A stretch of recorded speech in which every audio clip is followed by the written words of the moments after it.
Looks like those alien bastards drank all my beer. Yeah, I was there when Duke Forever began, when I was at 3D Realms, and it's actually surprising that some of the core storyline persisted all this time. Some of the core intent, really exciting to see that survived all this time. It's been evolved and iterated and improved and iterated and improved over the years. The 3D Realms guys, just phenomenal commitment and incredible talent what those guys were able to do.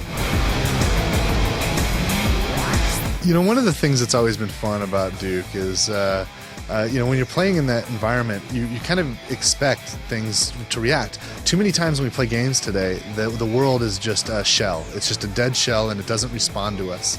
In Duke's world, things do something along the lines of what you'd expect them to do. Sometimes, you know, it's simple stuff like, oh, there's a toilet. I can go to the bathroom and use the toilet. Okay. Sometimes you're able to do things that make sense but aren't entirely expected. For example, what if someone else used that toilet and forgot to flush it? And there's a floater in there, and you look down and you're like, oh, that's kind of gross. And then you realize a prompt comes up and it says, press the button to pick up. And you're like, pick up? And you're like, well, okay. And you press the button, sure enough, Duke reaches down. He's got a turd in his hand. You're like, you gotta be kidding me. This is actually happening in a video game. And Duke himself was like, why am I doing this? Or he makes some comment about it. And yeah, you can throw it around and you just think it's, you know. Time to stop pissing around and get this big guy back into action. Different games have different flavors to it, and Duke is a crafted experience. Now, in that crafted experience, there's kind of a couple of things at play. One thing, if you want to get heady in game design, one thing is about a pacing, where you kind of toggle between sort of an action skill test kind of pacing where, okay, there's the enemies and I've got to beat them before they beat me, and certainly there's different tactics and strategies depending on which enemy you're facing and what tools you have at your disposal.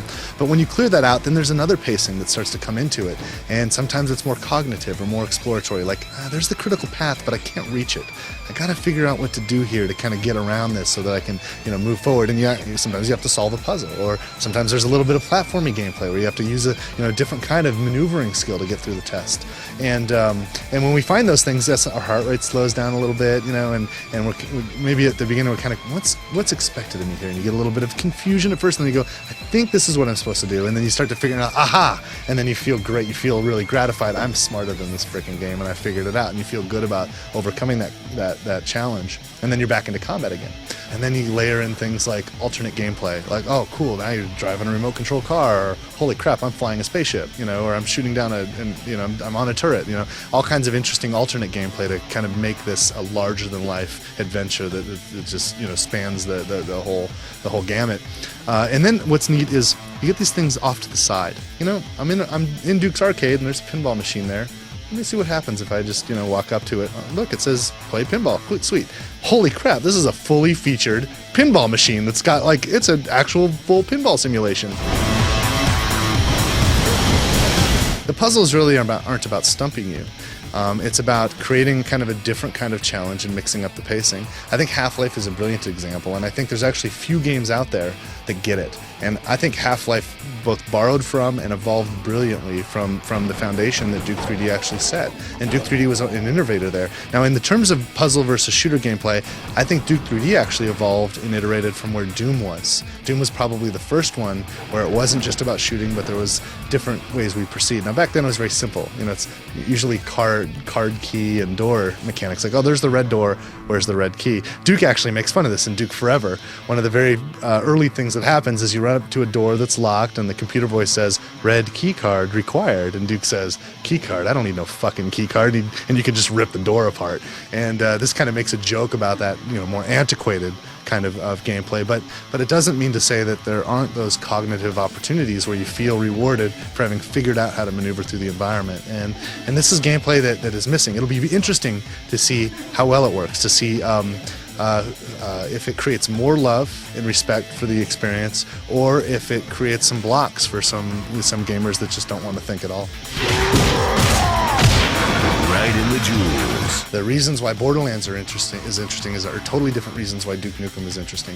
The fantasy of Duke is to be able to step into this guy's boots and have an experience like no other. There's no one on the planet like Duke, and the key here is we want to become Duke Nukem and we want to save the motherfucking world. And we want to go through the wildest adventure known to man. So we want to just be everywhere, all over the map, and have everything thrown in our face, and Duke handles it. Duke handles it and shuts it down, and that's what Duke Nukem's all about. Now, there's other kinds of components to the gameplay loop, like the use of unique tools and weapons that are very special and important when you talk about Duke Nukem. Things like, oh, I have a shrink ray. I can shrink you and step on you. You know, that kind of stuff doesn't exist in Borderlands. Or a freeze gun, where I can break you into little ice cubes after I've frozen you, or use a holoduke to distract you, where you think I'm over there, but I'm actually over here. Now, some of these tools are actually quite fun in multiplayer. In multiplayer, we need to show that before I really get into the details of it, but that's also a fun place where we've explored some other things. There's so much. I love the little surprising moments. I think the thing that is probably the stickiest is, I think this is the only game ever in the history of the game industry where there's an interactive glory hole. Duke Nukem Forever. Believe it or not, it comes out the day hell freezes over and pigs fly. It's May 3rd, and it's coming on the Xbox 360, the PlayStation 3, and the PC, and I can't wait. We're almost there. You want to touch it, don't you?